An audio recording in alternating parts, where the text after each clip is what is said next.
ఈ రోజుల్లో పుట్టినరోజులు రకరకాలుగా చేసుకునే వాళ్ళు ఉన్నారు. మరీ ఎక్కువ విచిత్రంగా రోడ్ల మీద చేసుకుంటున్నారు చాలామంది. ఇల్లు లేనట్లుగా రోడ్ల మీద. ఇప్పుడు ఒకసారి చూస్తే ఆ కోసూరు పెట్రోల్ బంక్ దగ్గర చేసుకున్నారు. ఇక వాళ్ళ జీవితాలు అట్ట తగలండి. కుటుంబంలో లేకపోతే దేవుని బిడ్డల మధ్యలో దేవునికి కృతజ్ఞత స్తుతులు చెల్లిస్తూ చేసుకోవాలి. అందుకే కొద్దిమంది అసలు చేసుకోవడమే పాపం అన్నారు. ఈ గొడవ అంతా లేకుండా మొదలెడితే ఎక్కడికి వెళ్తావో తెలియదని యేసు రక్తమే జయం. దేవుని స్తుతించడం అన్ని వేళలా మంచిది. కృతజ్ఞత కలిగి ప్రభువుని స్తుతించడానికి మనం ప్రతి సందర్భాన్ని ఉపయోగించుకోవాలి. అందులో తప్పేమీ లేదు, పాపమేమీ కాదు. అలా కాకుండా దేవుని పేరు చెప్పి లేకపోతే పుట్టినరోజు పేరు చెప్పి అపవిత్రతను కనుక చోటిస్తే, వాక్యానికి వ్యతిరేకమైన వాటికి కనుక మనం అవకాశం ఇస్తే మాటికి అది దేవుడు మెచ్చంది, మనకు క్షేమం కలగంది. అది స్తోత్రం. హల్లెలూయా. అర్థమవుతుంది. మీ పిల్లలు బయట పుట్టినరోజు చేసుకుంటుంటే ఎంకరేజ్ చేయమహన్. వెళ్ళరా కేక్ కొనుక్కో, పిల్లలు ఫ్రెండ్స్ అందరికీ కూల్ డ్రింక్ పార్టీ ఇవ్వు అనకండి. అది రాంగ్ థియరీ. వాడు ఎక్కడికి వెళ్తాడో తెలియదు, వాడి జీవితం ఎట్లా ముగించబడుతుందో కూడా తెలియదు. ఈ హైవేల మీద చేసుకున్నారు ఈ మధ్యన. బండి పెట్టి స్టాండ్ వేసి ఆ బండి మీద కేక్ పెట్టి ఆ కేక్ అంతా ఆ పుట్టినరోజు మొహానికి రాసి పైన క్రీమ్ అంతా కొడుతున్నారు, కేకులతో కొట్టుకున్నారు. దాన్ని ఏమన్నారు? సెలబ్రేషన్ అన్నారు. అంత అసహ్యమైన కార్యాలు ఎక్కడో ఇతర దేశాల్లో జరిగేవి కాదు నేను చెప్పేది. మన ప్రాంతంలో జరుగుతున్న కార్యాలు అవి. అలాంటి వాటిని తల్లిదండ్రులు ఎన్నడూ ఎంటర్టైన్ చేయకూడదు. పర్లేదురా చేసుకో అనకూడదు. పుట్టినరోజు చేసుకుంటావా, రా చర్చిలో చేద్దాం, ఇదిగో ఇంట్లో చేసుకుందాం, రా కూర్చో మోకరించు అని చెప్పాలి. చాలామంది నేను అనుకుంటాను పిల్లలు చెడిపోవడానికి తల్లిదండ్రులే కారణం. పోనేలే చేసుకుంటాడు అంటలేవే, పోనే ఇవ్వు అంటాడు భార్య అడ్డం పడితే భర్త. ఒకవేళ భర్త అడ్డం పడ్డాడు అనుకోండి, ఏంటండి మీరు పాతకాలపు మనుషుల్లాగా ఉన్నారు, మీరు ఎక్కడున్నారు మీరు? మాథ్యూ సాయి గారి భాషలో చెప్పాలంటే కొంచెం ముందుకు అటు ఇటుకి, మీరు పల్లెటూరు నుంచి వచ్చారండి, ఇట్ట కాదండి, ఏమిటి మీరు అసలు ఫ్యాషన్ ఏం తెలియట్లేదు మీకు అసలు అని పిల్లల్ని పాడు చేసే తల్లులు ఉన్నారు, పాడు చేసే తండ్రులు ఉన్నారు. ఎన్నడూ మన కుటుంబాల్లో అలాంటివి జరగకూడదు. ఆమేన్. హల్లెలూయా. హల్లెలూయా. నా ప్రార్థనలో ఒక ప్రార్థన అంటే వాళ్ళే సెటిల్ చేసేసుకుని పెళ్లి చేయమనే పరిస్థితి మన సంఘంలో రాకూడదు. వాళ్ళే ఏర్పాటు చేసేసుకుని, అయ్యా మేమిద్దరం ఇక చేసుకుందాం అనుకుంటాం, చేసి పెట్టండి, లేకపోతే బయటికి వెళ్ళి చేసుకుంటాం. అలాంటి పరిస్థితి మన పిల్లల్లో, ఆడపిల్లల్లో కానీ మగపిల్లల్లో కానీ ఎన్నడూ రాకుండాను కాక. ఆమేన్. హల్లెలూయా. హల్లెలూయా.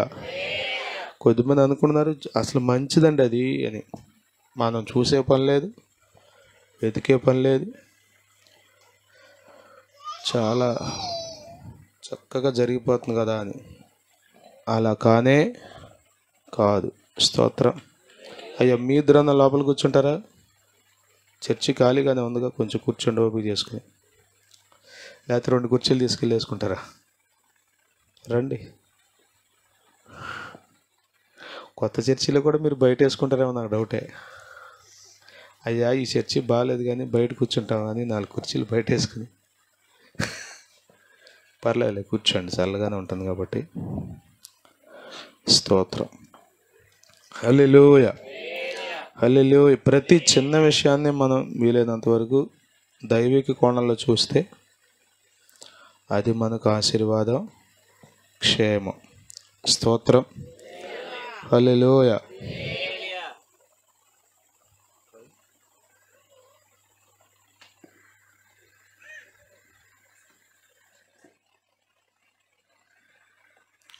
హల్లెలూయా. హల్లెలూయా. కాబట్టి మన పిల్లలు పచ్చని ఒలివ మొక్కల వలె ఎదగాలి. ఆ విధంగా మనం ఆరాటపడాలి.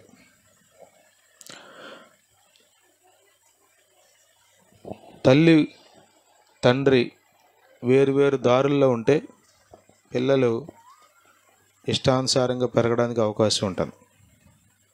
బాగా గుర్తుపెట్టుకోవాలి మీరు. సహజంగా అందరికీ ఒకే విశ్వాసం ఉండదు, అందరికీ ఒకే భక్తి మెట్టు ఉండదు. కానీ వీలైనంత వరకు భక్తి చేయలేకపోయినా భక్తి చేసే వాళ్ళ మాట వినడం కూడా మీకు క్షేమం. ఇప్పుడు భార్య భక్తి చేస్తుంది అనుకోండి, బాగా కొంచెం వాక్యం ఎరిగి క్రమం ఎరిగి ఉందనుకోండి, మీకు అంత తెలియకపోయినా కనీసం ఆమె చెప్పే మాట విని పిల్లల్ని ఆమె దారిలో భయభక్తుల్లో పెంచడం మంచిది. ఒకవేళ భర్త ఆ స్థితిలో ఉంటే మీరు ఎన్ని డిగ్రీలు చదివినా భర్త మాటని పిల్లల్ని అలా పెంచారనుకోండి, పిల్లలు యోగ్యులుగా పెరగడానికి అవకాశం ఉంటుంది. స్తోత్రం. హల్లెలూయా. మీ పిల్లల గురించి మీరే లెక్క అప్పచెప్పాలి ఒక రోజున దేవుని దగ్గర. నేను నిన్ను ప్రేమించి బిడ్డలనిచ్చాను, వారి విషయంలో ఏం చేసావు నువ్వు అని దేవుడు అడుగుతాడు. అయ్యా, భోజనం పెట్టాను, ఫీజు కట్టాను, పుస్తకాలు కొన్నాను, బట్టలు కొన్నాను, మామిడిపళ్ళు సీజన్లో మామిడికాయలు కొన్నాను. ఇవన్నీ కాదు, ఇవి కాదు. భౌతికమైన వాటిని గూర్చి దేవుడు లెక్క అడగడు. అర్థమవుతుందా? ఆత్మ సంబంధమైన వాటిని గూర్చి అడుగుతాడు. కాబట్టి బహు జాగ్రత్తగా బిడ్డల్ని పెంచే విషయంలో మనం జాగ్రత్తగా ఉండాలి. స్తోత్రం. హల్లెలూయా. హల్లెలూయా. తెసలోనిక పత్రిక మనం చూస్తున్నాం కదా.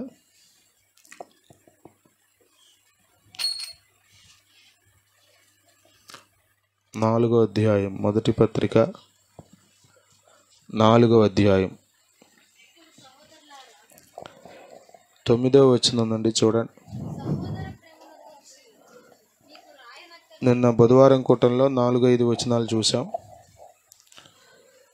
ప్రభు చిత్తమైతే మధ్యలో వచనాల తర్వాత చూద్దాం. 9వ వచనం చూద్దాం. ఇప్పుడు సహోదర ప్రేమను గూర్చి మీకు రాయనక్కర్లేదు, మీరు ఒకరినొకడు ప్రేమించుటకు దేవుని చేతనే నేర్పబడితిరి. దేవుని స్తోత్రం. హల్లెలూయా. చూశారు ఎంత బాగుంది ఈ మాట. మీరు ఒకరినొకడు ప్రేమించుటకు దేవుని చేతనే నేర్పబడితిరి. సహోదర ప్రేమ అనేది ఏదో మనుషులు పెట్టిన సిద్ధాంతం కాదు. ఇది ఒకరినొకరు ప్రేమించుకోవటం, ఇది దేవుడే నేర్పిన సిద్ధాంతం.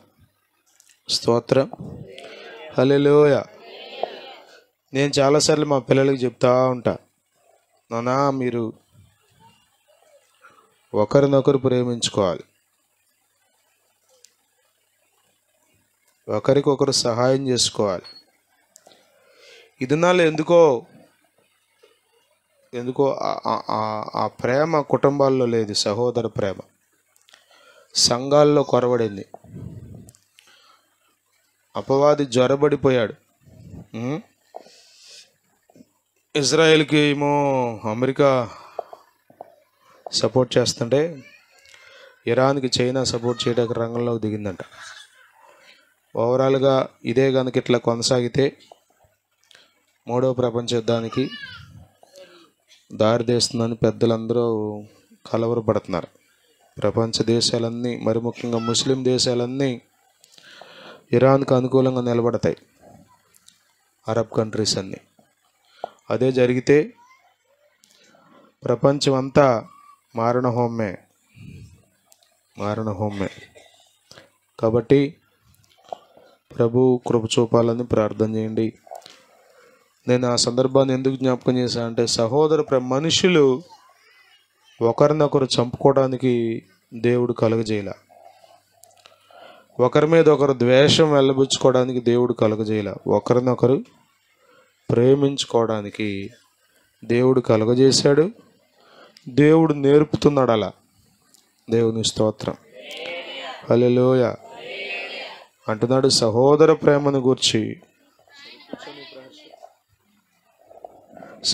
ప్రేమను గూర్చి మీకు రాయనక్కర్లేదు. అంటే మీకు ప్రత్యేకంగా చెప్పాల్సినంత అవసరం ఏమి. ఎందుకని అంటే దేవుడే మీకు నేర్పాడు అని చెప్తున్నాడు. స్తోత్రం. హల్లెలూయ. చాలాసార్లు బోధకులు నేర్పేది దేవుడు నేర్పేదిగా మనకు అనిపించదు. కల్లో కనబడ్డాడు అనుకోండి, తెల్లంగి వేసుకుని, అప్పుడేమనిపిస్తుంది? ఇక అది దేవుడు నేర్పాడని. అది దేవుడు నేర్పిందే, కానీ బోధలో వాక్యం ద్వారా బోధించబడేది కూడా దేవుని చేత నేర్పబడిన బోధే. అది దేవుడు నేర్పించిన విధానం. దాన్ని కూడా మనం ఇష్టపడాలి. దేవుని స్తోత్రం. హల్లెలూయ.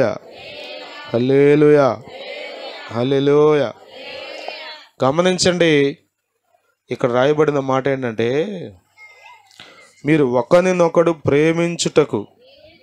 స్తోత్రం. హల్లెలూయ. ప్రేమ ఒకరినొకరు ప్రేమించుటకు. మీరు తోటి వ్యక్తిని ప్రేమించాలంటే మీకు అతనిలో తప్పులు కనబడకూడదు. అతను చేసిన తప్పులే మీకు కనబడుతున్నాయి అనుకోండి, ప్రేమించలేము.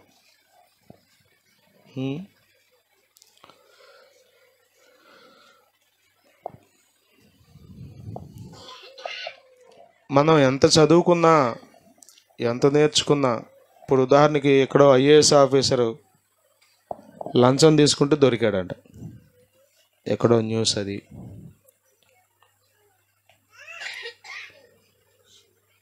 ఐఏఎస్ ఆఫీసర్ అంటే ఏంటి? చాలా పెద్ద చదువుకున్నాడు.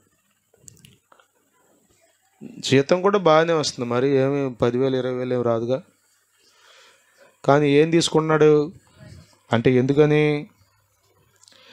అతనికి డబ్బు మీద ప్రేమ కానీ మనిషి మీద ప్రేమ లేదు. యేసు రక్తమే.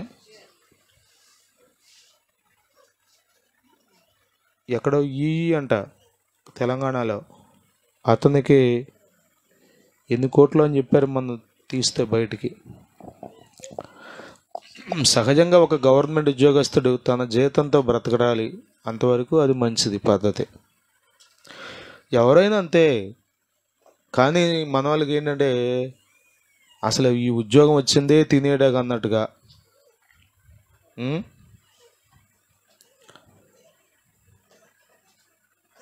ధనాపేక్ష సమస్త కీడులకు మూలం. ఇక్కడ పిల్లలు ఉన్నారు, చదువుకున్నారు, మీరు గొప్పలు అవుతారు ఒక రోజున. జీవితంలో ₹1 కూడా మీది కాంతి తీసుకోమాకండి. వినపడుతుందా? మీరు ఒక మంచి స్థాయికి వెళ్తారు, దేవుడు మిమ్మల్ని దీవిస్తాడు.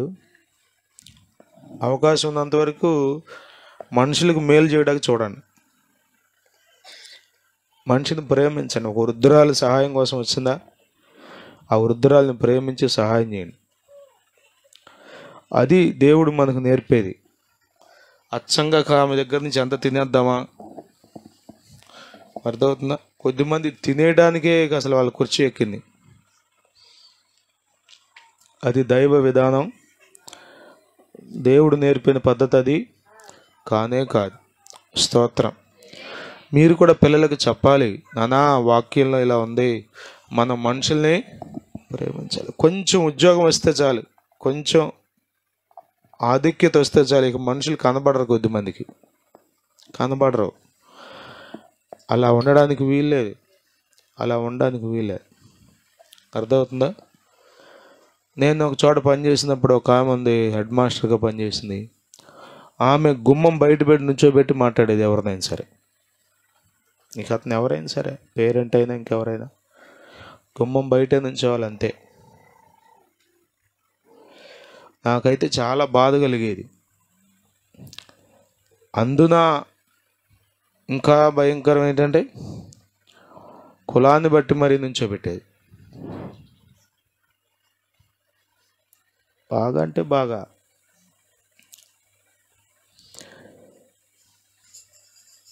అది శపితమైన అనుభవం. దేవుడు నేర్పింది కాదు అది, దేవుడు నేర్పింది కాదు అది. నా సిస్టమ్ ఏంటంటే నా దగ్గరికి ఎవరు వచ్చినా ముందు కూర్చోవాలి, కుర్చీ వేసి కూర్చోబెడతా. మీరు ఎందుకులేండి అంటారు. కాదు కాదు, నేనే వేసి కూర్చోబెడతా. మనిషిని గౌరవించాలి కదా. సహోదర ప్రేమ చాలా అవసరం. ఈ దినాల్లో డబ్బున్న ఒక రకంగా చూస్తారు మనుషులు, లేకపోతే ఇంకో రకంగా చూస్తారు. అది కూడా సహోదర ప్రేమ కాదు, అది దేవుడు నేర్పిన విధానం కానే కాదు. స్తోత్రం. వింటున్నారేమన్నా? అప్పుడప్పుడు నాకు డౌట్ వస్తూ ఉంటుంది, అందుకే అడుగుతూ ఉంటా. నిద్రపోయామనో వింటున్నామనో చెప్పండి. హల్లెలూయా, హల్లెలూయా. సహోదర ప్రేమను గూర్చి మీకు రాయనక్కర్లేదు. మీరు ఒకరినొకడు ప్రేమించుటకు దేవుని చేతనే నేర్పబడితిరి. దేవుడండి.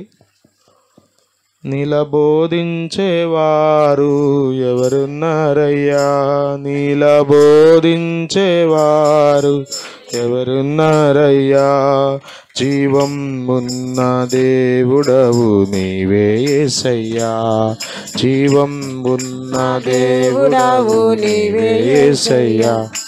నీకున్నాలో కానా నాకెవరున్నారయ్యా, నాకున్నా తోడు నీడ నీవే యేసయ్యా, నీకన్నాలో కానా నాకెవరున్నారయ్యా, నాకున్నా తోడు నీడ నీవే యేసయ్యా. హల్లెలూయా. ఆయన మంచి బోధకుడు అండి. స్తోత్రం. హల్లెలూయా, హల్లెలూయా. యేసు ప్రభువుని తప్ప మరెవ్వరిని పూజించడానికి వీల్లేదు, మరెవ్వరిని ఆరాధించడానికి వీలు. మన నమస్కారం యేసయ్యకే, మన పూజ యేసయ్యకే, మన ఆరాధన యేసయ్యకే. ఇది బైబిల్ మనకు బోధిస్తుంది. అంతే తప్ప మనంతట మనం ఏదో ఇతండవాదంలో చేసుకున్నది కాదు ఇది. కొద్దిమందికి ఇది నచ్చదు, అయినా మనం ఏం చేయగలం? మనం ఏమన్నా కావాలని పెట్టుకున్నదైతే వీళ్ళకి మరీ భక్తి ముదిరిపోయి పాకం బట్టి ముద్రపాకం అయిందని అనుకోవచ్చు. బైబిల్ చెప్తుంది దేవుడు అన్నీ నేర్పిస్తాడు మనకు. స్తోత్రం. ఆయన మంచి బోధకుడు. హల్లెలూయా, హల్లెలూయా. పరమగురుడవు ప్రభులకు ప్రభుడవు, పరము చేర్చే పదము నీవే.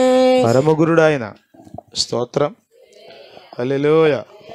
చెప్పండి. యేసయ్యే పరమ గురువు. అందుకనే మీరు గురువులని పిలవబడద్దు అన్నాడు. గురువు అని పిలుస్తారు కొద్దిమంది. గురు గురు ఒక 5 రూపాయలు ఉంటాయి, గురు గురువు అని పిలవకూడదంట. గురువు ఒక్కడే, ఆయనే ప్రభు. అయిన పరమ గురుడవు ప్రభులకు ప్రభుడవు, పరము చేర్చే పదము నీవే. హల్లెలూయా, హల్లెలూయా. దేవుడు నేర్పాడంట సంఘానికి. ఏమి నేర్పాడు? మీరు ఒకరినొకడు ప్రేమించుటకు. స్తోత్రం. హల్లెలూయా, హల్లెలూయా. అసలు మా నిస్సి ఉందే, వాళ్ళిద్దరు అన్నయ్యల మీద చెప్పినందు సాడీలకు ఎవరు చెప్పరేమనుకుంటా. ఎన్ని చెబుతే ఎప్పుడు చెప్తూనే ఉంటాను. కంప్లైంట్ బాక్స్ అనమాట. ఆ పిల్ల పేరు కంప్లైంట్ బాక్స్ అని పెట్టచ్చు. ఎన్ని చెబుద్దో జాడీలు, ఎన్ని చెబుద్దో. అప్పుడు దాకా కొట్టుకునే వాళ్ళు కూడా నిస్సి విషయంలో వాళ్ళిద్దరు ఐక్యం అయిపోతారు. ఇక మొత్తానికి మనకి యాంటీగా ఉంది ఇవిడి, కాబట్టి ఇప్పుడు మన ఇద్దరం కలిసి ఉండకపోతే మనం ఆవిడ నెగ్గలేమని పడుకుందని చెప్తున్నా, నువ్వు వెలుకుంటూ ఊరుకోదు. నా పుట్టినరోజు నా గురించి ఎట్ట చెప్తున్నావు ఏంటని. యేసు రక్తమే జయం.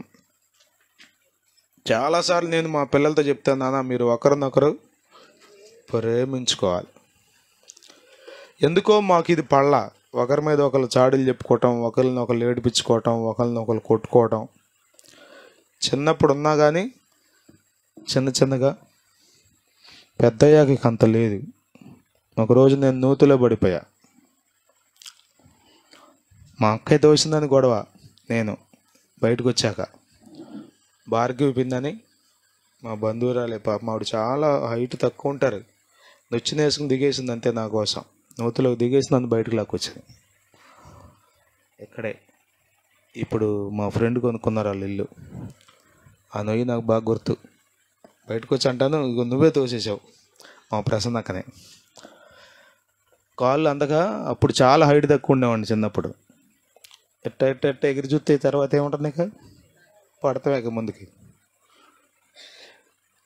దానికి ఏంటి, నేనే జారి పడ్డానంటే ఒప్పుకోంగా మన ప్రాణం అసలు. తోసేయటమే మాకు బాధ. ఒరే నేను తొయ్యలేదురా అంటే ఒప్పుకునేవాడిని కాదు.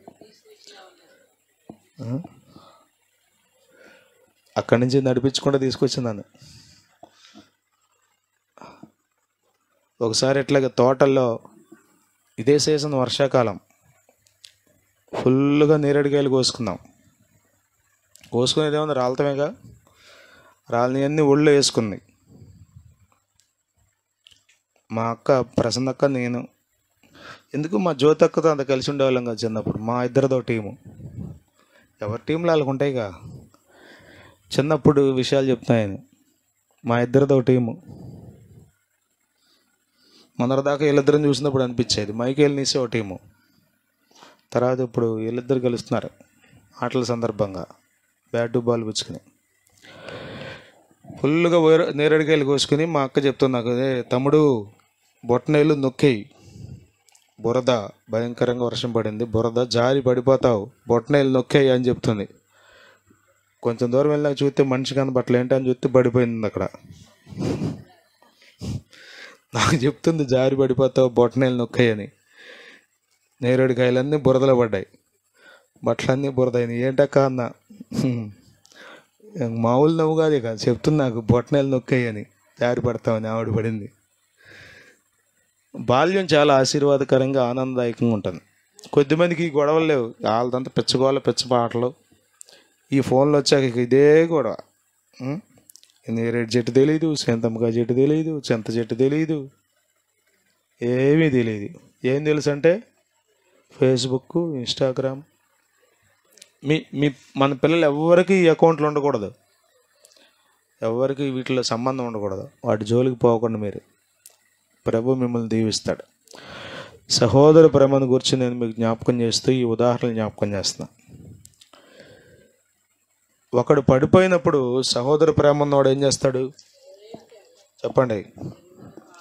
నువ్వు పడాలి నాన్న, ఈ వైర్ మీద పడుకున్నావు రాలేదు, నువ్వు పడాలి, నీకు ఇది తప్పదు అనకూడదు మనం.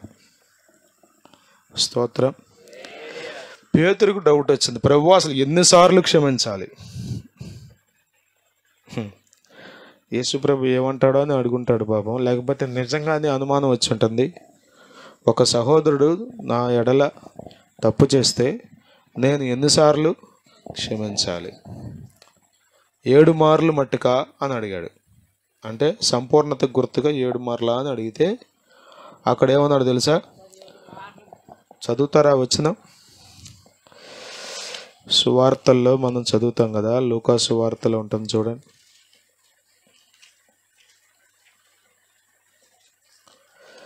హల్లెలూయా, స్తోత్రం స్తోత్రం స్తోత్రం.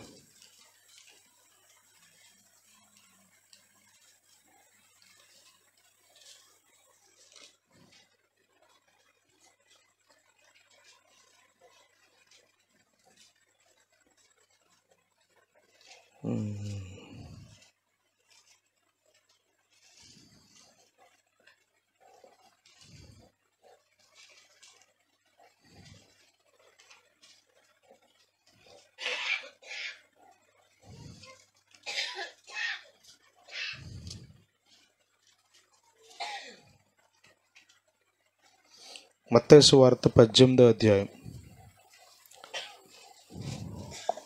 21వ వచనం.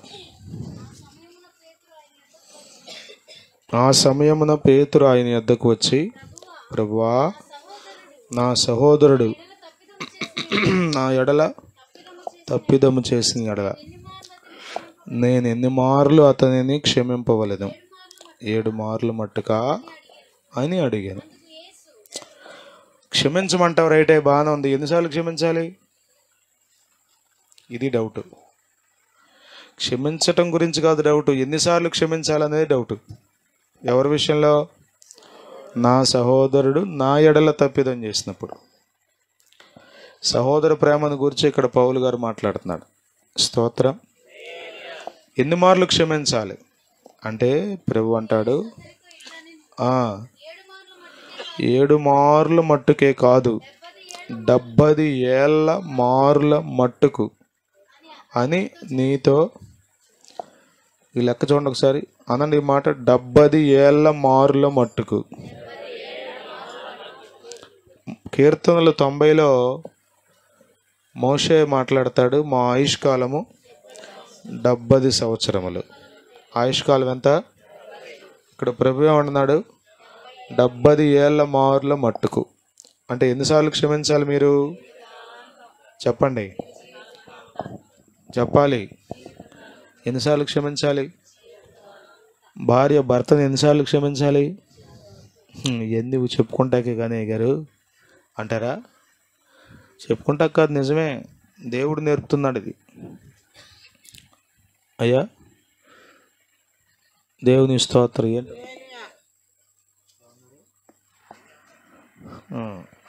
70 ఏళ్ళ మారులు మట్టుకు అన్నాడు. 70 ఏళ్ళ మారుల మట్టుకు.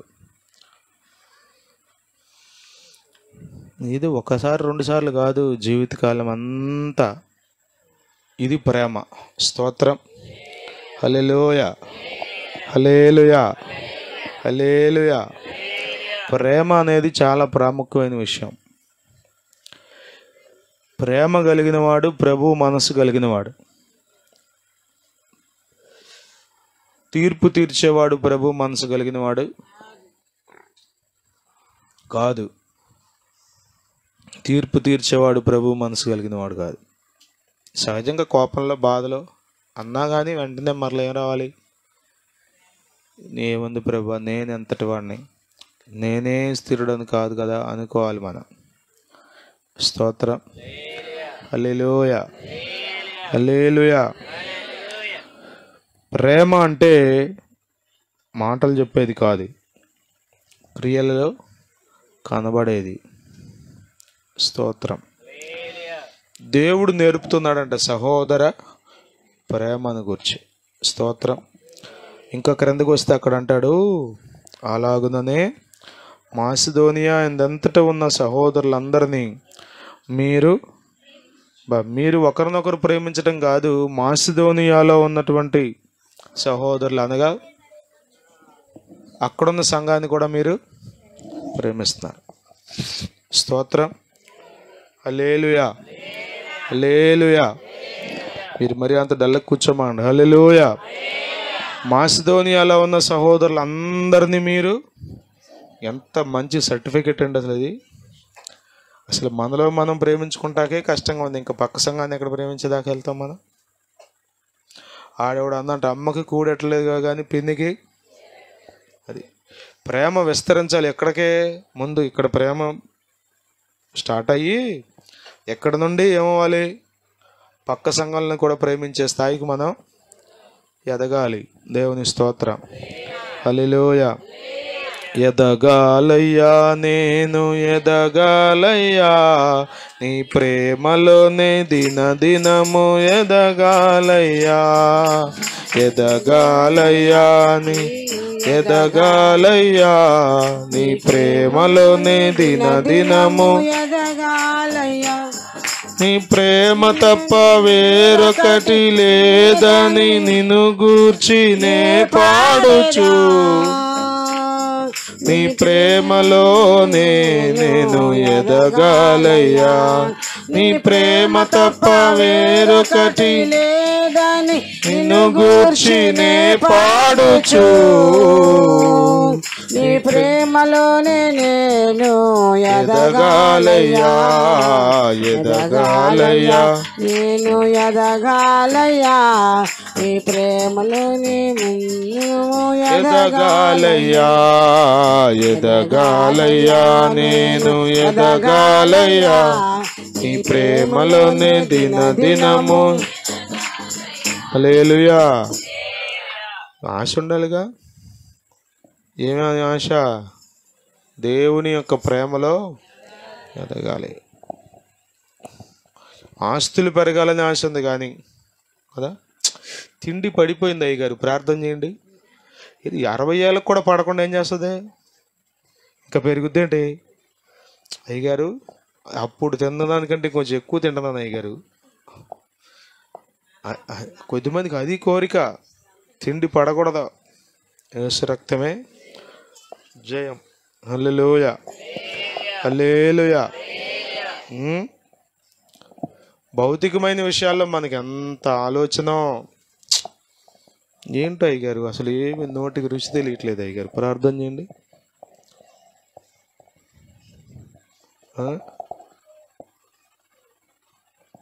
ఆత్మ సంబంధమైన ఆకలి ఏమైనా ఉందా? దైవికమైన కార్యాల కొరకైనటువంటి దప్పిక ఏమైనా ఉందా? ఈ సంఘం ఉన్నారే, వీళ్ళంట ఒకరినొకరు ప్రేమించుకోవటం తమ సంఘంలో ఉన్న వారినే కాదంట, మాసిదోనియాలో ఉన్న సహోదరులను కూడా ప్రేమిస్తున్నారంట. స్తోత్రం. హల్లెలూయా. మరి మన పరిస్థితి ఎలా ఉందో అయ్యగారు? ప్రేమ అంటే నా దగ్గర ఉంది కానీ మా వాళ్ళు ఎవరి దగ్గర లేదు అయ్యగారు. అసలు మా విశ్వాసులకి అసలు ప్రేమ అంటే ఏంటో తెలియదు అయ్యగారు. సరే నేర్పచ్చుగా, నువ్వు కూర్చోబెట్టి అమ్మ ఇట్ట నాలాగా ప్రేమించని చెప్పొచ్చుగా.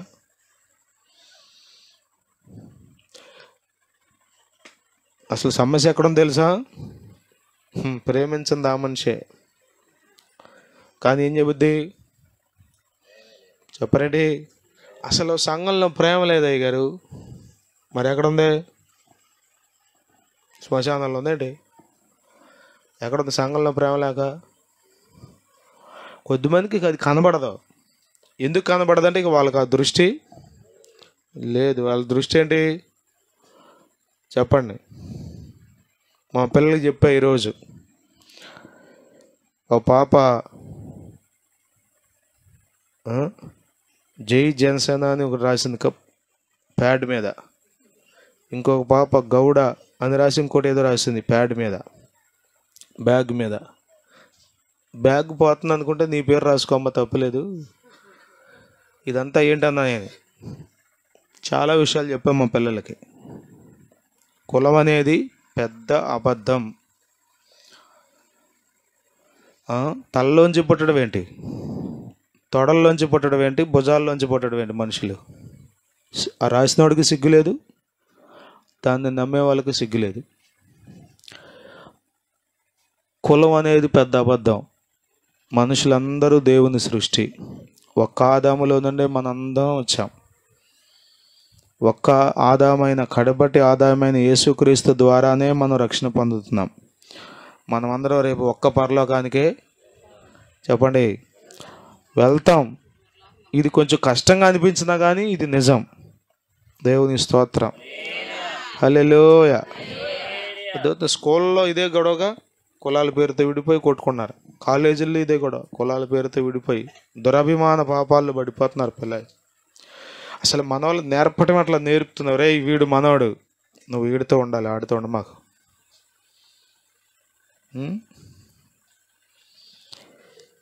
ఇది కాదు ప్రేమ, ఇది కాదు ప్రేమ. నువ్వు ఇవాళ 10 మంది ఉంటావు, ఆడిని కొడతావు, రేపు నువ్వు ఒక్కడివే వెళ్తావు రోడ్డు మీద, ఆడు కలేడు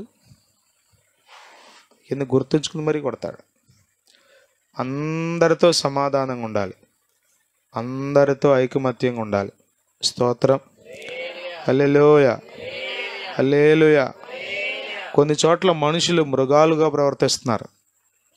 అది దేవుని చిత్తం ఎంత మాత్రం కానే కాదు. మనం దేవుని చిత్తాన్ని చేయాలి. స్తోత్రం. హల్లెలూయా హల్లెలూయా. ఒకవేళ సంఘమే గనక కులాన్ని పక్కన పెట్టకపోతే ఇది సంఘమే కాదు. అర్థమవుతుందా? ఎందుకు అమ్మాయి మనమంతా ఒకటి ఇక్కడ ఈ లైన్లో కూర్చున్నారా, వాళ్ళతో కలవకూడదు తప్పు అన్నామంటే నీకు పట్టిన దయ్యం ఇంకా వదలలేదన్నమాట. నిన్ను మామూలుగా మంచకూడదు, ఒక అరగంట మంచాలి గండ్రేవు చెరువులో, అప్పుడు మారు మనసు వస్తుంది. చచ్చిపోతారా?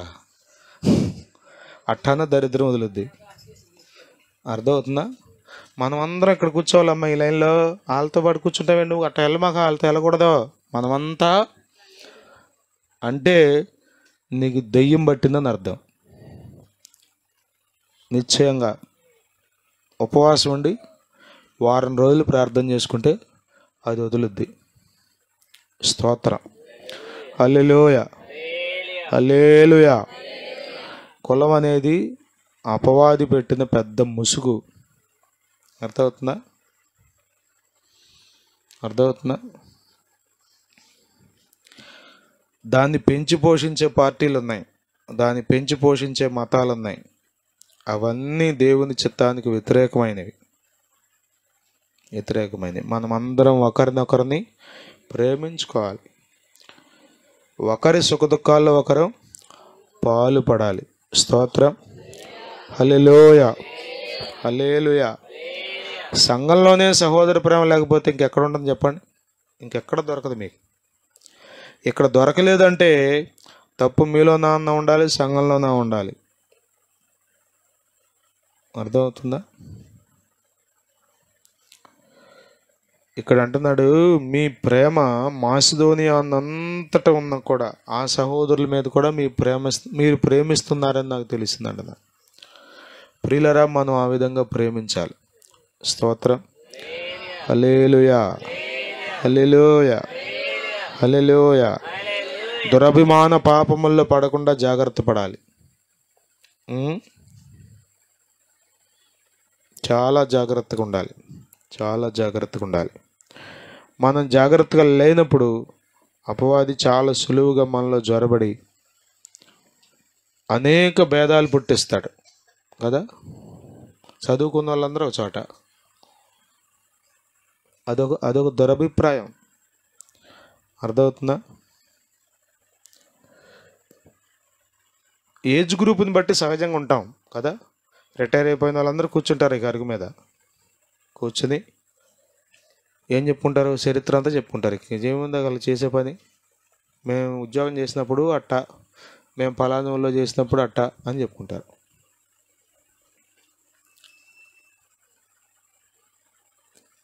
యేసు రక్తమే జయం.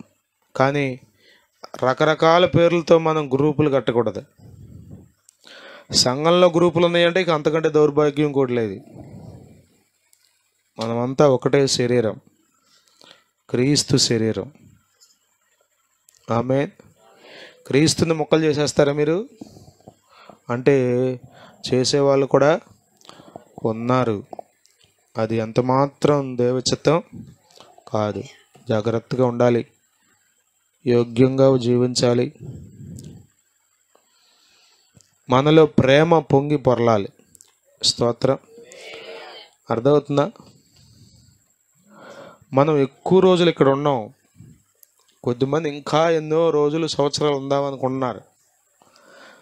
ఒక్క బాంబు వేస్తే చాలంట, ఒకే ఒకటి, ఎక్కువ అవసరంలా. మొత్తం దేశం తుడిచిపెట్టేస్తుందంట, ఏమున్నది ఇక. అలాంటివి ఉన్నాయి. అర్థమవుతుందా మీకు? ఏదో జరిగిపోద్ది అనుకోకుండా ఏమీ జరగవసరం, ఊరికే చనిపోతాం మనుషులు. ఎందుకు చెప్పండి మనసులో ద్వేషాలు? ఎందుకు మనసులో బాధలు, కోపాలు, పగలు, ప్రతీకారాలు? యోసేపు ప్రేమించాడు చూసారా, పుర్లుకొని వచ్చిందంట. ఆ మాట చదివితే నాకు ఆశ్చర్యం అనిపిస్తుంది. ఆదికాండం 44వ అధ్యాయంలో అనుకుంటా అంటాడు, పొర్లుకొని వచ్చిందంట. ఎవరి మీద? చదవండి. 43వ అధ్యాయం 30వ వచనం. తన తమ్ముని మీద యోసేపునకు ప్రేమ. ఇది ఏం రావాలి? కొద్దిమందికి వచ్చేస్తాయి పొర్లుకొని బూతులు. ఓ ఆగవే ఆగవే ఆగదు. ఓ దండకం యేసు రక్తమే. ఓ ఆపరేక ఫుల్ స్టాప్ లేదే. ఓ తిట్టి తిట్టి తిట్టి తిట్టి తిట్టి దుమ్మెత్తిపోసి. నో, అది దేవుని చిత్తం కానే కాదు. యోసేపు అండి, ఎన్ని సంవత్సరాలు అయిందో చూసి తమ్ముడి మీద అంటే ఏమో వచ్చింది, ప్రేమ పొర్లుకొని వచ్చి. స్తోత్రం. ఇది ఏమంటారు దీన్ని? సహోదర ప్రేమ. చెప్పండి, ఇది మనకు అవసరం. ఆమేన్. కుటుంబాల్లో ఏముండాలి? పెద్దోడికి ఎంత వచ్చింది కదా, ఆడి ప్లేట్లో ఏం పెట్టారు? ఏటమ్మా ఆడికి ఎగ్గ దోసేసా, నాకు మామూలు దోసేసా? చెప్పండి. సహజంగా ఏం చేస్తుంది తల్లి? బలహీనంగా ఉన్నోడికి, లేకపోతే కొంచెం రుచులు ఎక్కువ కోరి తిండి తిన్నోడికి ఏం చేస్తుంది? కొంచెం జాగ్రత్తగా. అంటే ఆడికేమో అదా, నేను నీ గడుపుని పుట్టలేదా, దొరికింది ఏమన్నా? ఓరి అంత ఆలోచన ఎందుకు వచ్చిందిరా అంటే, ఈ దోశకు వచ్చింది ఆలోచన. ఈ దోశ మూలాన వీడికంటే మామూలు దోశ వేసి ఆడికేమో ఎగ్గ దోశ వేసిందంట. అందుకని ఇప్పుడు ఏంటి, అసలు నేను ముందా ఆడు ముందా? అంత అవసరంలా ప్రేమ. స్తోత్రం. హల్లెలూయా హల్లెలూయా. మిక్కటమైన ప్రేమ ఉండాలి మనకు. స్తోత్రం. హల్లెలూయా. మిక్కటమైన ప్రేమ అంటే తెలుసా? అంచుల వరకు ఉండాలి ప్రేమ. గుండె అంచుల వరకు, ఆ బాణాలు అంచుల వరకు నింపారు చూసారా నీళ్ళు, అట్లా అంచుల వరకు ప్రేమతో మీరు నింపబడాలి. స్తోత్రం. హల్లెలూయా. ప్రభు అట్టి కృప మనకు దయచేయను గాక. సహోదర ప్రేమలో మనం అభివృద్ధి పొందుదుము గాక. ఆమేన్. అర్థం. కొద్దిమందికి పెళ్ళిళ్ళు అయిపోయినా, దేవుడు దీవించిన ఇంకా ఎక్కడో రావాల్సింది ఉందే. మా అన్న తినేస్తున్నాడు, మా తమ్ముడు తినేస్తున్నాడు, మా అక్కకి వెళ్ళిపోయింది మొత్తం అంతా అని చచ్చిపోతున్నారు. దేవుడు నీకు అన్నీ ఇచ్చాడుగా, దేవుడు నీకు కావలసినంత ఇచ్చాడుగా. ఒకవేళ నిజంగా లా ప్రకారం, చట్ట ప్రకారం నీకు రావాల్సింది ఉన్నా వదులుకో, ప్రభు నిన్ను అంతకంటే ఎక్కువ ఇచ్చి దీవిస్తాడు. హల్లెలూయా. మనకేముండాలి చెప్పండి? చెప్పండి. ఆ పుస్తకం పేరేంటి అయింది? ఆర్పి జేమ్సా? OT James. ఓటీ జేమ్స్ అనే ఆయన జీవిత చరిత్ర చదువుతున్నా నేను.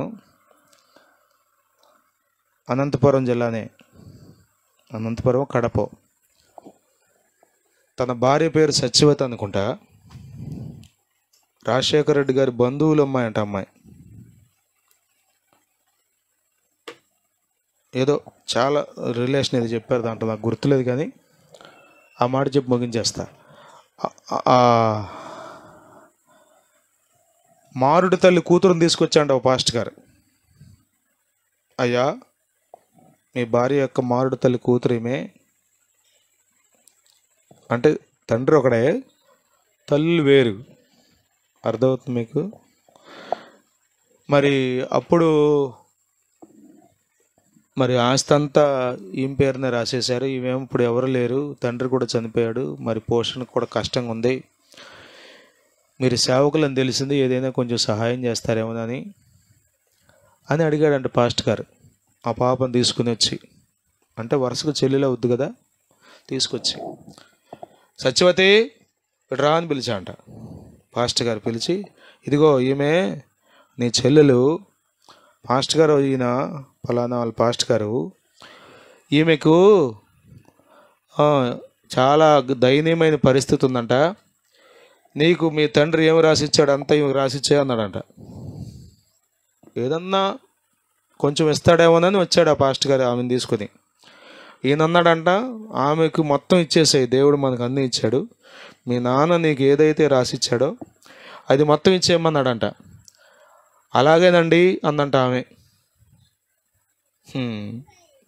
ఏంటి ఏం మాట్లాడుతున్నావు నువ్వు సంపాదించింది లేదు, చచ్చింది లేదు, మళ్ళీ మా బాబు ఇచ్చింది కూడా ఇచ్చేయమంటావు, నువ్వు పెద్ద దానకర్ణుడు బయలుదేరావు అని పెద్ద డైలాగులు కొట్టలేదంట.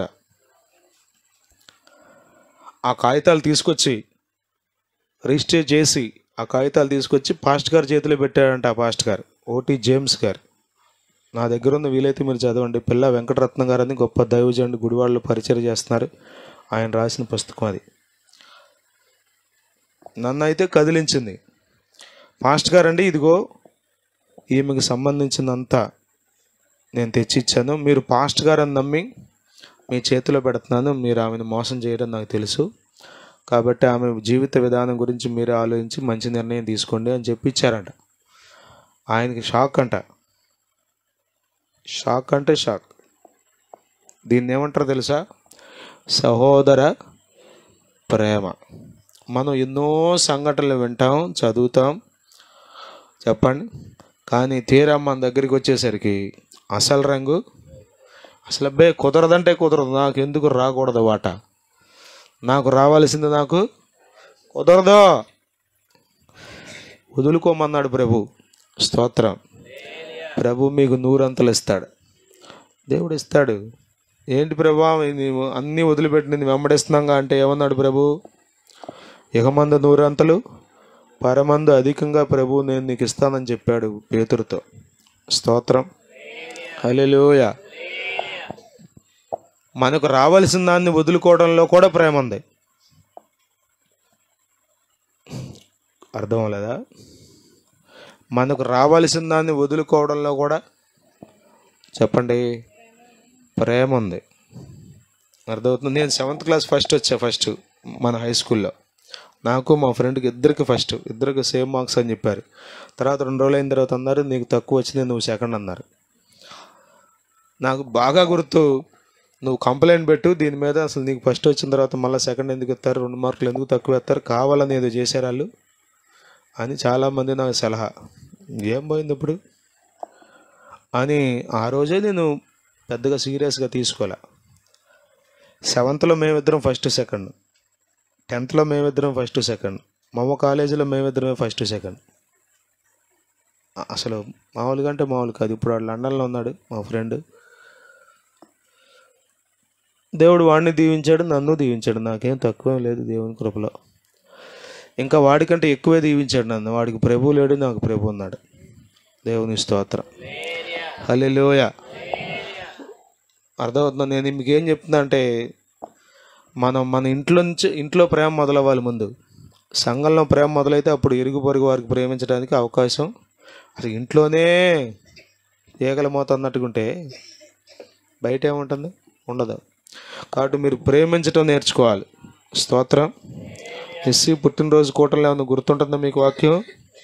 ఏం వాక్యం? సహోదర ప్రేమ. సేవకుల మధ్యలో ప్రేమ ఉండాలి, విశ్వాసుల మధ్యలో ప్రేమ ఉండాలి. తప్పులు లేవా చెప్పండి? ఎన్ని లేవు? యోసేపు అన్నలు చేసిన తప్పులు యోసేపుకి విషయంలో. కానీ ఏమొచ్చిందంటే పొర్లుకుని వచ్చిందంట. స్తోత్రం. హల్లెలూయా, హల్లెలూయా. ఈ జ్యూస్ షాపుల్లో చూడండి మీరు, ఫ్రిడ్జ్లోంచి ఒక ప్యాకెట్ తీస్తాడు, మజ్జిగ వస్తాడు, జార్లో పోస్తాడు. ఏమొస్తుంది బయటికి? పాల ప్యాకెట్. అమ్మో అడచొస్తున్నారమ్మో. ప్రభువా నాయన క్షమించు నాయన, ఏదో కొత్త విషయం అమెరికాంచి తీసుకొచ్చి చెప్తున్నారేమో. పాల ప్యాకెట్ గడ్డగట్టేసి ఉంటుంది కదా, దాన్ని జ్యూస్లో పోస్తాడు కమ్మ. కోస్తే ఏమొస్తుంది లోపల నుంచి? నన్ను కోస్తావా, నీ సంగతి చూస్తా అంటుంది అది. దేంతో నింపబడింది కాబట్టి అదే వస్తుంది. మీరు ప్రేమతో నింపబడితే ఎవరేమన్నా కంగారు పడరు. స్తోత్రం. హల్లెలూయా, హల్లెలూయా. మనుషుల్ని ప్రేమించడం అంత తేలికేమి? మానవ జ్ఞానంతో మానవ బుర్రతో మీరు ప్రేమించలేరు. పరిశుద్ధాత్మని సహాయాన్ని కోరుకుని ప్రభువా మీరు నాలోనికి రండి, నీ మనసు నాకు ఇవ్వండి, నీ ప్రేమతో నన్ను నింపండి అంటే తప్ప ఇది రాదు మీలోకి. ఎందుకు రాదంటే మన శరీరంలో ఉన్నటువంటి స్వభావం ఏంటి తెలుసా? ఇతరులను తక్కువగా చూసే స్వభావం, ఇతరుల తప్పులు ఎక్కువగా కనపరిచే స్వభావం. అర్థమవుతుందా? యేసు రక్తమే జయం. హల్లెలూయా, హల్లెలూయా. సహోదర ప్రేమను దేవుడే మనకు నేర్పుతున్నాడు. నేర్చుకుందాం. ప్రభు మనకు సహాయం చేయను గాక. ఆమె ఈ పూట మనతో మాట్లాడడానికి అమ్మణి గారు వస్తారని చెప్పారు. కొన్ని కారణాలను బట్టి రాలేకపోతున్నాం అని చెప్పారు. దేవుని కృపలో మోషయ్య గారు వచ్చారు. వారికి వందనాలు. అమ్మగారు వచ్చారా? అమ్మగారిని తీసుకురాకుండా రాకూడదు మీరు. అయ్యగారు కొద్దిసేపు దేవుని మాటలు మనకు అందిస్తారు. శ్రద్ధగా దేవుని మాటలు విందాం. అయ్యగారు ముగించేయండి, వెళ్ళిపోతాం లేండి. ఇంకెక్కడ వాక్యం అంటారా? స్తోత్రం చెప్పండి ఒకసారి. రైట్. మామూలుగా స్తోత్రం చెప్పారు వాళ్ళు. నేను చెప్పింది అర్థం ఒక అయ్యగారికి సమయం ఇస్తున్నాం.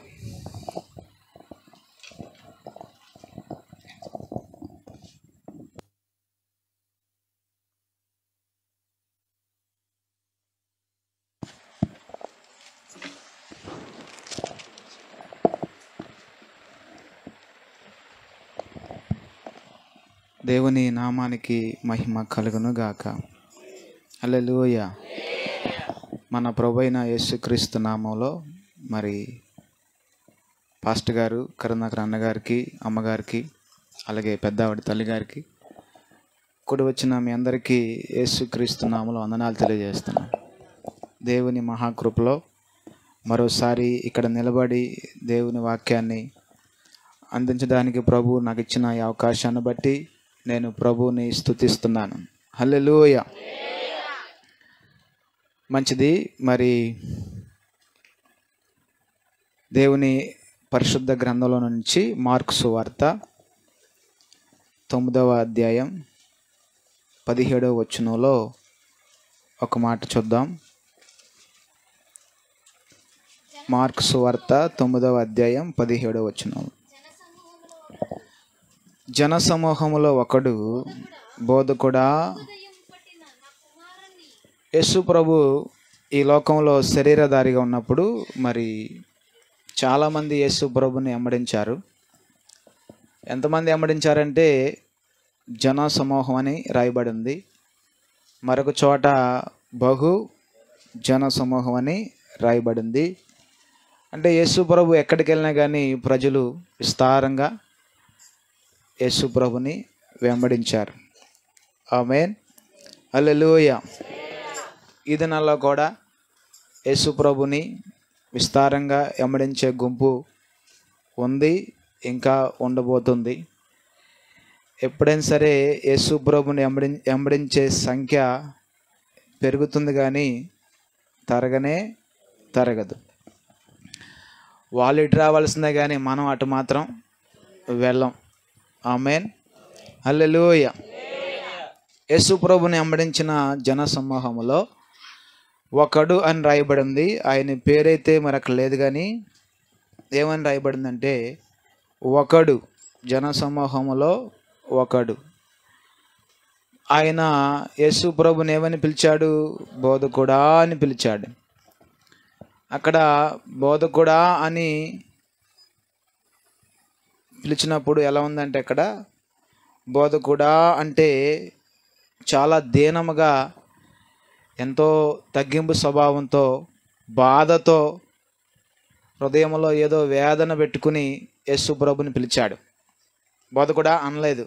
ఏమన్నాడు? బోధకుడా అంటే అక్కడ డాకి ఏముంది? దీర్ఘం ఉంది కదా.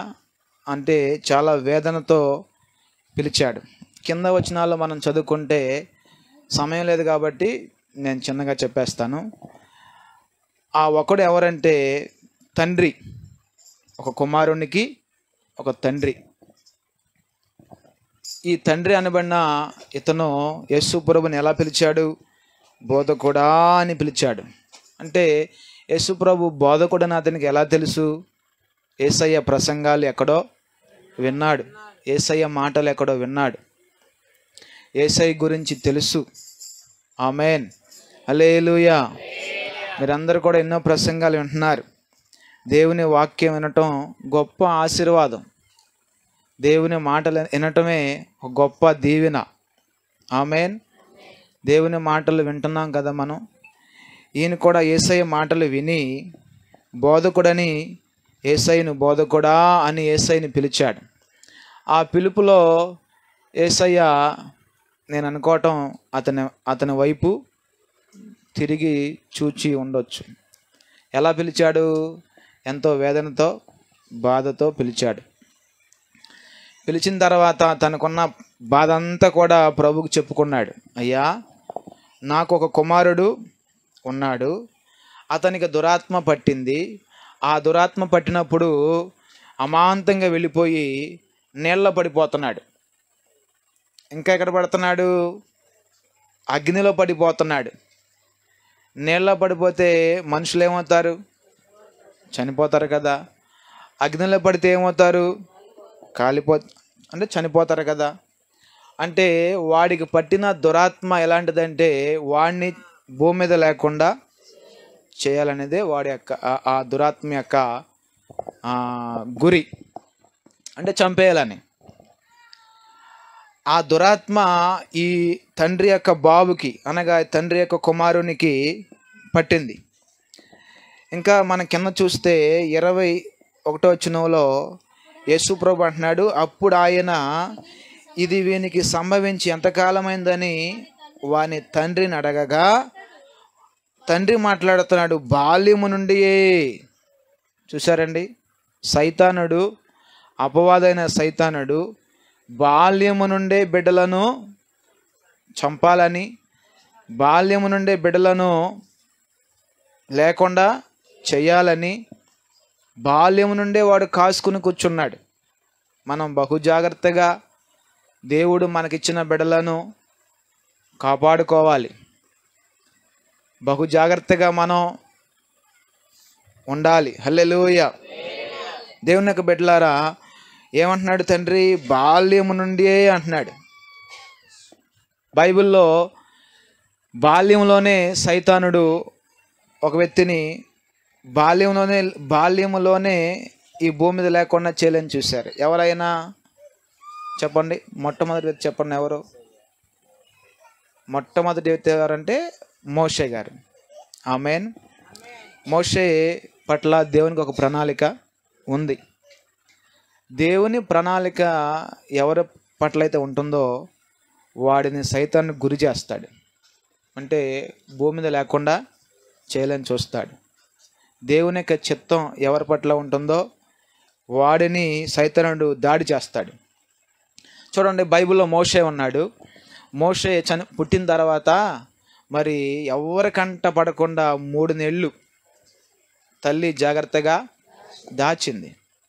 ఎందుకని దాచింది? ఆ దినాల్లో అప్పుడున్న పరిస్థితి బట్టి ఏంటంటే మగపిల్లలందరిని కూడా చంపేయాలని ఆజ్ఞించారు కదా. అసలు అది ఎవరి కార్యం? అది సైతాని కార్యం. అది చంపటం ఏంటి అసలు? అపవాది మనుషుల్ని చంపేయాలని చూస్తున్నాడు, అంటే అమాంతంగా నరకానికి తీసుకుపోవాలని. మోషే పట్ల ఒక గొప్ప ప్రణాళిక ఉంది. ఇశ్రాయేల్ ప్రజలను విడిపించాలని ఒక గొప్ప ఉద్దేశం ఎవరి పట్ల ఉంది? మోషే పట్ల దేవునికి ఉన్నది. అందుకనే సైతానుడు బాల్యంలోనే మోషేని లేకుండా చేయలేని చూశాడు. కానీ చాలా జ్ఞానంగా, చక్కగా, తెలివిగా ఎవరు ఆలోచన చేశారు? తల్లి పేరేంటమ్మా? అమ్మా యోకేబేత్. చాలా జ్ఞానంగా తల్లి కుమారుణ్ణి 3 నెలలు ఎవరి కంట పడకుండా దాచింది. అలాగే మోషేకి అక్క ఉంది. అక్క పేరేంటి? మిరియాము. ఆవిడ కూడా పెచ్చదేం కాదు, చాలా జ్ఞానంగా అమ్మో నా తమ్ముడు ఏమవుతాడా అని బహు జాగ్రత్తగా ఆ నదుల్లో వదిలినా కానీ జాగ్రత్తగా చూస్తుంది, ఏమవుతున్నాడా, ఎవరు తీసుకుంటారు ఏంటి. సరే, రాజుగారి కుమార్తె తీసుకుంది. తర్వాత కూడా ఈవిడ ఎలా ఉంది? జ్ఞానంగా వెళ్ళి అమ్మా అతన్ని పెంచడానికి ఒక తల్లిని తీసుకొస్తా అని చెప్పి ఆ సొంత తల్లినే తీసుకొచ్చింది. హల్లెలూయా. అంటే పిల్లలు దేవుని సన్నిధిలో ఎదగాలంటే దేవుడి యొక్క అనుగ్రహం, కృప ఉండాలి, అలాగే జ్ఞానం కూడా ఉండాలి. హల్లెలూయా. ఇక్కడ ఒక తండ్రి ఉన్నాడు మార్కు సువార్తలో. ఈ తండ్రి బాధ్యత కలిగిన తండ్రి. ఆమేన్. బాధ్యత కలిగిన తండ్రి ఉంటే బిడ్డలందరూ క్షేమంగా ఉంటారు, బిడ్డలందరూ చక్కగా చదువుకుంటారు, చాలామంది కుటుంబంలో బాధ్యత లేని తండ్రులు ఉండటం వల్ల బిడ్డలు చదవట్లా, బిడ్డల మాట వింటల్లా. బెత్తం వాడిన కుమారుడు తండ్రికి అంటే బైబిల్లో ఆ మాట ఉంది కాబట్టి బెత్తం వాడాలా వద్దా? నిశ్చయముగా బెత్తం వాడాల్సిందే. బెత్తం వాడండి కానీ బెల్ట్లు వాడమాకండి, రోగల బండ్లు వాడకూడదు. స్తోత్రం, హల్లెలూయా. బెత్తం వాడమని బైబిల్ చెప్తుంది. బెత్తం వాడకపోతే కనుక వాళ్ళు మనకు ఎదురైపోతారు. మనం బిడ్డలను ప్రేమిస్తున్నాము అనడానికి ఒక గొప్ప రుజువు ఏంటంటే వారిని మనం గద్దిస్తాం, వారిని మనం శిక్షిస్తాం. హల్లెలూయా. దేవుడు మనల్ని ప్రేమిస్తున్నాడు కాబట్టి శిక్షిస్తాడు. దేవుడు యోబు గారిని ప్రేమించాడు కాబట్టి ఆ శిక్షకు అనుమతి అక్కడ ఇవ్వబడింది. తర్వాత దేవుడు యోబు గారిని దీవించాడు. హల్లెలూయా. కాబట్టి బాల్యం నుండే సైతానుడు కాసుకుని ఉన్నాడు. మన బిడ్డలను బహు జాగ్రత్తగా కాపాడుకోవాలి. ఇక్కడ చూడండి, తండ్రి ఎలా ఉన్నాడు, చక్కగా ప్రభు దగ్గరికి వచ్చి, అయ్యా అది బాల్యం నుండే నా కుమారుణ్ణి పట్టిందయ్యా అని యేసు ప్రభుకి చెప్తున్నాడు. తర్వాత చూస్తే 23 చదవండి అక్క.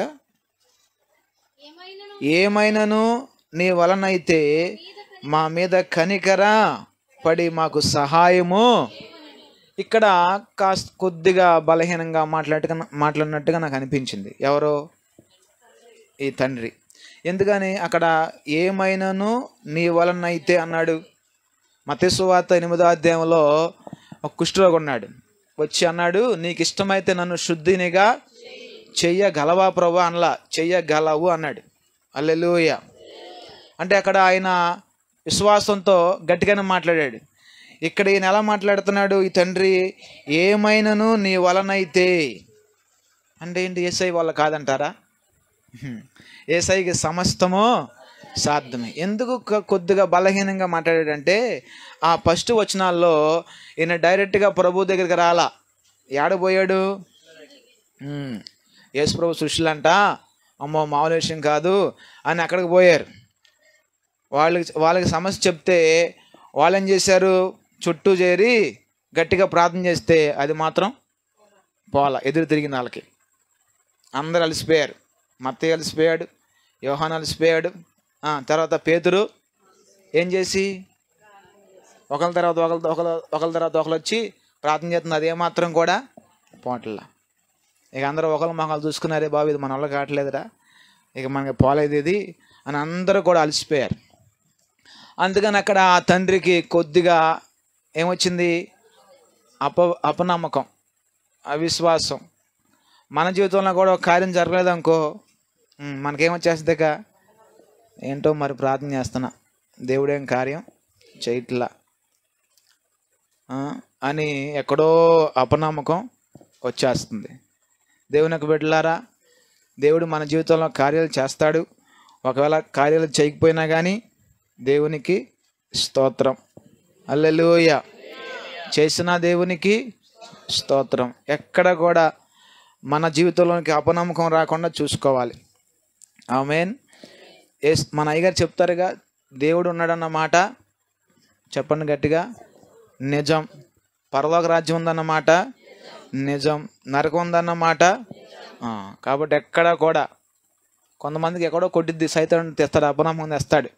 ఏంటి వీళ్ళు పాపం రాత్రి అంతా ఒక ప్రార్థనలు అంటున్నారు, ప్రతిరోజు ప్రార్థన అంటున్నారు, ఏంటబ్బా అనుకుంటారు. అట్లేం కాదు. దేవుని యొక్క బిడ్డలారా చూడండి, ఎక్కడో కొద్దిగా చిన్నగా బలహీనంగా ఈ తండ్రి మాట్లాడినట్టుగా నాకు అనిపించింది. ఏమైనాను నీ వలనైతే మా మీద కనికరపడి మాకు సహాయము చేయమను. అందుకు యేసు నమ్ముట నీ వలనైతే, అందుకు ఆ మాట యేసయ్య అనాల్సి వచ్చింది. అంటే అతనిలో ఏమన్నట్టు? అపనమ్మకం ఉంది కాబట్టి యేసయ్య ఏమన్నాడు? నమ్ముట నీ వలనైతే నమ్మువానికి సమస్తము సాధ్యమే. హల్లెలూయా. మనం గట్టిగా నమ్మేయాలి. ఆమేన్. దేవుడు మనకిచ్చిన బిడ్డలందరూ కూడా ఒక ఉన్నతమైన స్థానంలో ఉంటారు అని నమ్మాలి. దేవుని పని చేస్తారు అని నమ్మాలి. హల్లెలూయా. నువ్వంటారా బాగుపడేది, నీ ముఖం బాగుపడతావు అని తల్లిదండ్రులే బిడ్డలని చెప్పండి, తిడతారండి, క్షపిస్తారు. అలా కాదు. ఇక్కడ ఒక తండ్రి ఉన్నాడు, చాలా బాధ్యతగా ప్రవర్తించాడు, చాలా బాధ్యతగా ప్రభు దగ్గరికి తీసుకొచ్చాడు. వదిలేలా, ఇక ఏడి కర్మింతేలే, పోతే పోయాడులే అని ఏమాత్రం కూడా వదిలేయలేదు. రాత్రింపగళ్ళు కాసుకుని కూర్చుంటున్నాడు. ఎందుకని?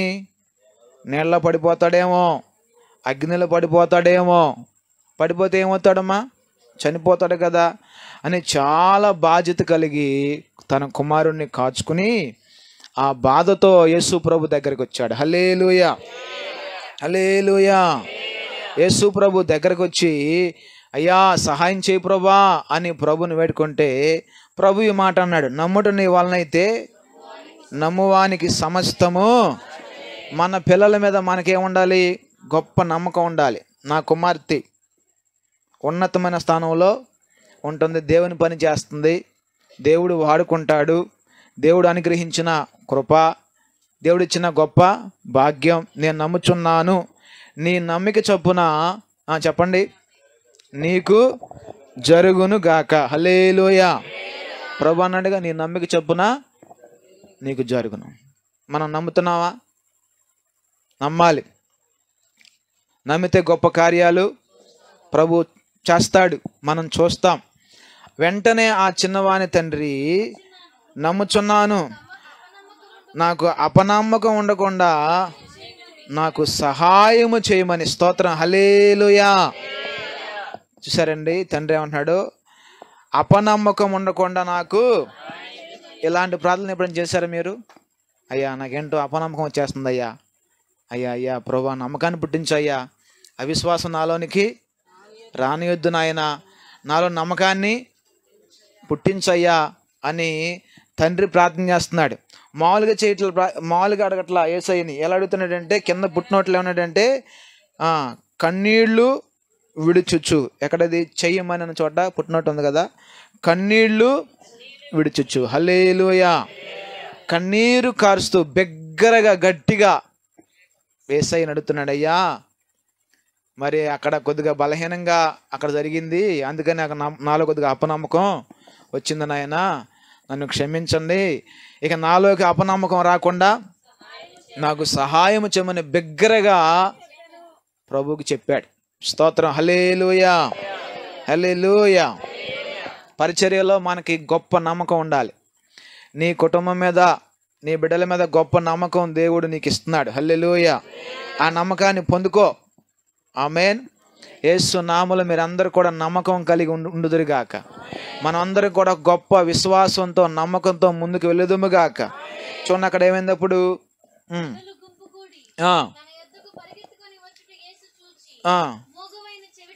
మోగైన చెవిటి దెయ్యమా వానిని వదిలేని పొమ్ము, ఇక వానిలో ప్రవేశింపొద్దని. స్తోత్రం, హల్లెలూయా. అప్పుడు అది కేకలు వేసి వానిని వెలవెలలాడించి వదిలిపోయాను. హల్లెలూయా. ఇక్కడ కార్యం జరిగింది. దేవుడి దయ్యాన్ని వెలగొట్టేశాడు. ఎవరన్నా దయ్యాన్ని? ఆ చిన్నవాడు కుమారుడు. అది ఎప్పుడు పట్టింది? బాల్యము నుండే పట్టేసింది. బాల్యము నుండే సైతానుడు కాసుకుని చూస్తున్నాడు, ఎక్కడ దొరుకుతాడా, ఎక్కడ పడదామా అని.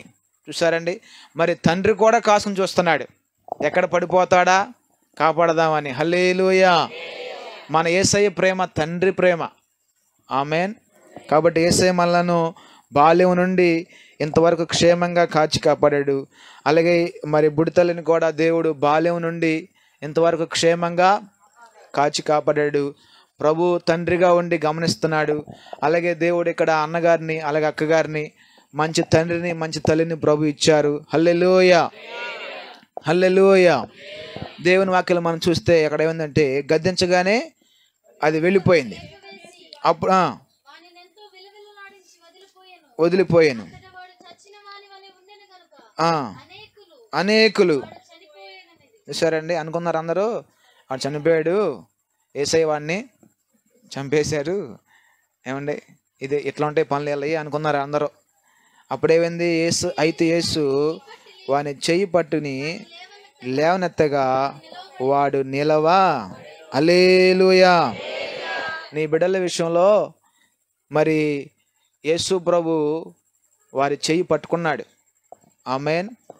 మనం వారి చెయ్యి పట్టుకోకముందే యేసయ్య వారి చేతిని పట్టుకున్నాడు. యేసయ్య వారిని నిలబెడతాడు. ఆమేన్. హల్లెలూయా. ప్రభు మనతో ఉన్నాడు. ప్రభు మన బిడ్డలతో ఉన్నాడు. కాబట్టి మీరు మనందరం కూడా ఏం కలిగి ఉండాలంటే నమ్మకాన్ని కలిగి ఉండాలి, విశ్వాసాన్ని కలిగి ఉండాలి, అలాగే జ్ఞానాన్ని కూడా కలిగి ఉండాలి. హల్లెలూయా.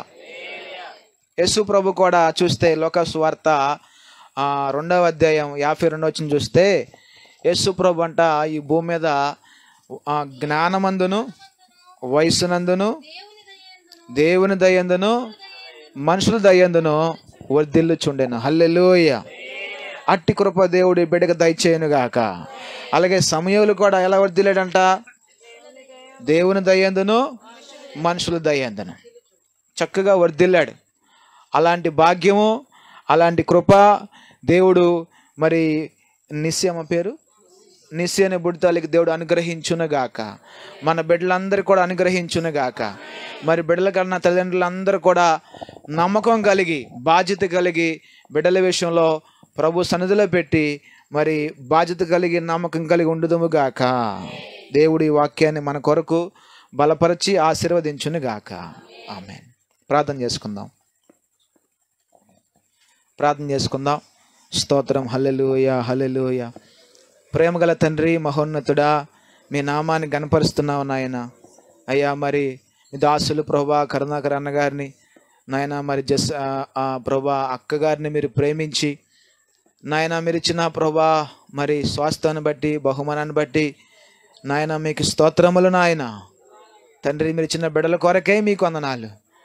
ఈరోజు ప్రభా నిస్సి నాయన తండ్రి పుట్టినరోజు నాయన బిడ్డ నిండారులుగా మీరు దీవించండి.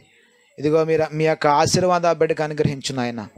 అయ్యా ప్రభా చిన్న వయసు నుండి నాయన మీ దయలో ఎదుగులాగా సహాయం చేయండి. ఇదిగో ప్రభా అలాగే మనుషుల దయ కూడా అనుగ్రహించు నాయన. అలాగే మీ జ్ఞానం అనుగ్రహించండి.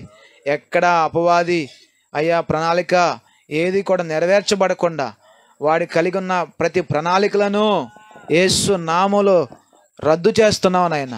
యేసు నామములో లయపరుస్తున్నాం నాయన. మీ ప్రణాళిక, మీ ఆశలు, మీ కోరికలు నాయన ఆ బిడ్డ పట్ల మీరు నెరవేర్చండి. ఎందు నిమిత్తం నాయన భూమి మీదకి మీరు పంపించారో ఆ యొక్క నీ యొక్క ఉద్దేశాన్ని ప్రభువా, ఆ నీ చిత్తాన్ని మీరు జరిగించండి ప్రభువా. మీ సాక్షిగా ప్రభువా నిలబెట్టుకోండి తండ్రి. ఇదిగో నాయన మేము నమ్ముచున్నాం నాయన ఆ బిడ్డ నీ పని కొరకు వాడబడిద్దని మేము నమ్ముచున్నాం ప్రభువా. ఆ బిడ్డ నీలో బలంగా ఉంటుందని ఎక్కడ మాలోకి అపనమ్మకం రాకుండా మీరు మాకు సహాయము చేయండి నాయన. ఇక్కడున్న మమ్మల్ని అందరినీ కూడా మీ చేతులకు అప్పగిస్తూ ఈ పరిచర్య నాలుగా మీరు ఆశీర్వదించమని యేసుక్రీస్తు నామములో అడుగుచున్నాము తండ్రి. ఆమేన్. Praise Lord. హల్లెలూయా, హల్లెలూయా. వాక్యం అందించిన దైవజనులకు వందనాలు.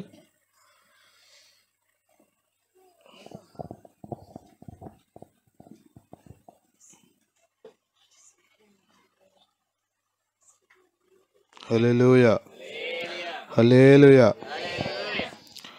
మంచిది. ఈ రాత్రి కూడికి వచ్చిన మీ అందరికీ వందనాలు. చిన్న కేక్ కటింగ్ కార్యక్రమం ఉంది. ఆ తర్వాత మనం ముగించుకుందాం.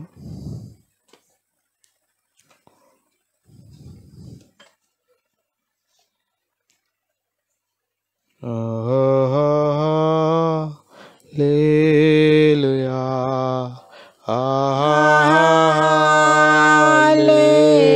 హల్లెలూయా, హల్లెలూయా.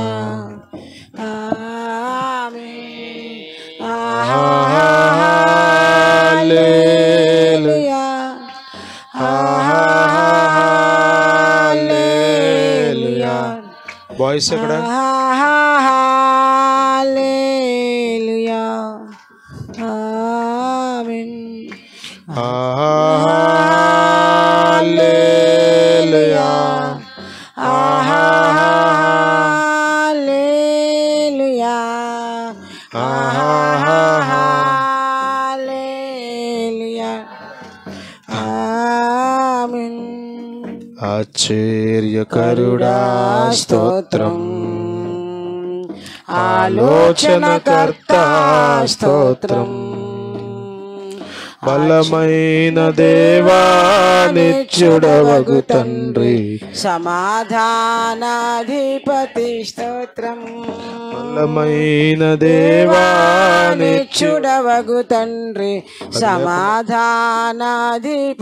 స్తోత్రం. హల్లెలూయా, హల్లెలూయా, హల్లెలూయా, ఆమేన్. హల్లెలూయా, హల్లెలూయా, హల్లెలూయా, ఆమేన్. కృపా సత్య హల్లెలూయా, హల్లెలూయా. కొద్దిమంది పరిస్థితి నిశ్చయ పరిస్థితి లాగానే ఉంది, నేను అర్థం చేసుకోగలను. హల్లెలూయా, హల్లెలూయా, హల్లెలూయా. దేవుడి బిడ్డను ఎన్ని సంవత్సరాలు కాపాడారు, అందుకొరకు దేవునికి స్తోత్రం. హల్లెలూయా. ఉందా నాన్న, ఇది గట్రా కేక్ కట్ చేద్దాంరా.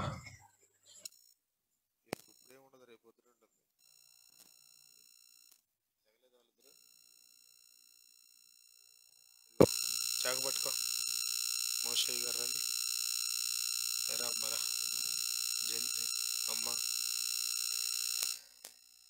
హల్లెలూయా, స్తోత్రం, స్తోత్రం, స్తోత్రం, స్తోత్రం. దగ్గరగా ఒకసారి చప్పట్లు కొట్టండి. హల్లెలూయా, స్తుతి, స్తుతి, స్తుతి, స్తుతి, స్తుతి, స్తుతి, స్తుతి, స్తుతి, స్తుతి, స్తుతి, స్తుతి, స్తుతి, స్తుతి, స్తుతి, స్తుతి. ప్రభువా, నిశ్చయిని బట్టి వందనాలు. దీవించండి, కృప చూపండి, ఆశీర్వదించండి. నీ నామ ఘనత కొరకు వాడుకోనండి. యేసు నామములో అడుగుచున్నాము తండ్రి, ఆమేన్. ఇదిగో క్యాండిల్ వెలిగించది, వెలిగించు.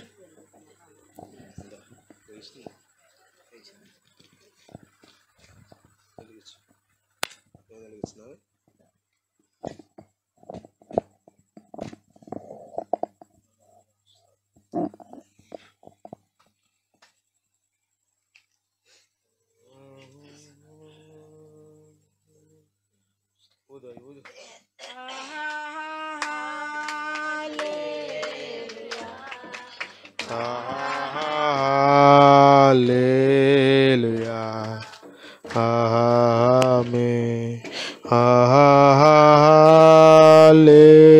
హల్లెలూయా,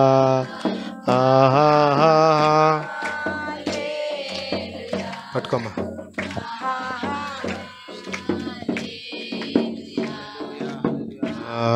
ఆమేన్.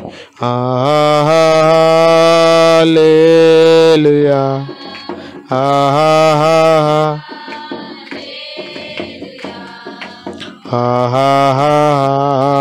హల్లెలూయా, ఆమేన్. హల్లెలూయా, హల్లెలూయా,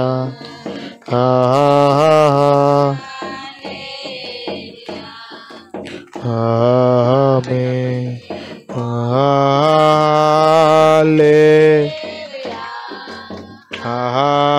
పిల్లలు ఎవరున్నారు, రండి ఇక్కడికి. పిల్లలందరూ రండి. నేను పిల్లను కాదు అన్న వాళ్ళు కూర్చోండి, రారు మీరు. హల్లెలూయా, హల్లెలూయా, హల్లెలూయా, ఆమేన్. హల్లెలూయా, హల్లెలూయా, మహిమ. Good girl. హల్లెలూయా మనోహర్ దా ఆహా అయ్యగారు పెట్టండి మీరు కూడా ఏంటి ఆహా హల్లెలూయా ఆహా హల్లెలూయా ఆహా హల్లెలూయా ఆహా ఆమేన్. హల్లెలూయా. యెహోవా సీయోనులో నుండి నిన్ను ఆశీర్వదించునుగాక. మా పరమ తండ్రి, మీ అద్వితీయ సత్యనామమును బట్టి స్తుతిస్తూ సమస్త మహిమ మీకు చెల్లిస్తున్నాం. ఇదిగో నాయన, మనుషుల ఆలోచనలు వేరు, నీ తలంపులు వేరు. భూమి కంటే ఆకాశం ఎంత ఉన్నతంగా ఉందో అంత ఉన్నతమైన తలంపులు మీరు కలిగి ఉన్నందుకే స్తుతులు చెల్లిస్తూ, మీరు మమ్మల్ని ప్రేమించి అనుగ్రహించిన 3 బిడ్డలను బట్టి మీకు స్తోత్రం. చిన్న బిడ్డ నిస్సీని 7 సంవత్సరాలు కాపాడినందుకు స్తోత్రం. సంఘంతో కలిసి నిన్ను స్తుతించడానికి మీరు ఇచ్చిన ఆధిక్యత కొరకు స్తోత్రం. తీసుకుని వచ్చిన మీ దాసుని బట్టి కూడా మీకు స్తోత్రం. ఈ రాత్రి వాక్యం మా అందరి హృదయాల్లో ఫలింపు చేయండి. మేము నీ కొరకు జీవించడానికి, నీ ప్రేమతో నింపబడి నీ రాజ్యమును కట్టడానికి మాకు సహాయం చేయండి. ఇక్కడున్న చిన్న బిడ్డలందరినీ మీరు నిండారులుగా దీవించండి. దీర్ఘాయుష్ దయచేయండి.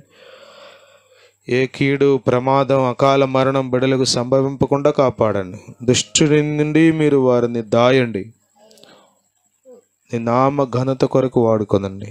ఆనాడు మోషేను దాచినట్లుగా ఈ బిడ్డలను కూడా మీరు దాయమని మనవి చేస్తూ కాపాడి వర్ధిల్లింప చేయమని ఈ రాత్రి కూడికలో పాల్గొన్న ప్రతి ఒక్కరిని పేరు పేరు వరుసను దీవించమని నజరేయుడైన యేసుక్రీస్తు నామంలో స్తుతించి ప్రార్థించి వేడుకొనుచున్నాము మా పరమ తండ్రి. ఇప్పుడు మన పరమ తండ్రి అయిన దేవుని ప్రేమ, కుమారుడైన యేసుక్రీస్తు కృప, పరిశుద్ధాత్మని యొక్క అన్యోన్య సహవాసం కూడిన మనకు భూలోకంలోని సకల పరిశుద్ధులకు సదా తోడయుండి, మరి ముఖ్యంగా పుట్టినరోజు జరుపుకుంటున్న బిడ్డకు తోడయుండి నడిపించునుగాక. ఆమేన్. యేసు రక్తమే జయం, శిలువ రక్తమే జయం. ప్రభు యేసు నామమునకు సంపూర్ణ విజయం కలుగునుగాక. ఆమేన్. హల్లెలూయా, హల్లెలూయా. God bless you. దేవుడు మిమ్మల్ని దీవించునుగాక. రైట్. అయ్యగారికి ప్రత్యేకమైన వందనాలు.